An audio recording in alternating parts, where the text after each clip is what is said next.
महाराष्ट्रामध्ये ठाकरे बँड टिकला पाहिजे, 2 ठाकरे बंधूंनी एकत्र आलं पाहिजे, बैठकीत मनसेच्या पदाधिकाऱ्यांचं मत।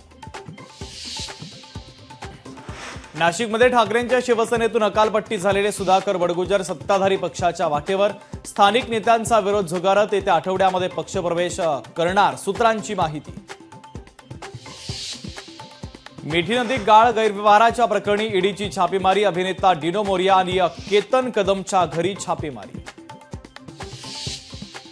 आदिवासी विकास विभाग, सामाजिक न्याय विभाग आणि आता अनुसूचित जाती घटकांसाठीचा निधी, लाडक्या बहिणींसाठी 410 कोटी 30 लाख रुपयांचा निधी वळवल्याची माहिती। नागपूरकर दुहेरी संकटात, नागपूरमध्ये कोरोनानं दोघांचा तर स्वाईन फ्लूनं एका रुग्णाचा मृत्यू।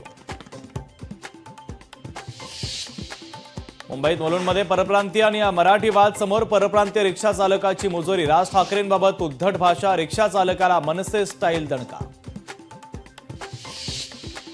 पंतप्रधान नरेंद्र मोदींच्या हस्ते जगातील सर्वात उंच चिनाब रेल्वे पुलाचं उद्घाटन, वैष्णोदेवी कटरा ते श्रीनगर आणि 2 वंदे भारत एक्सप्रेस गाड्यांना दाखवणार हिरवा झेंडा।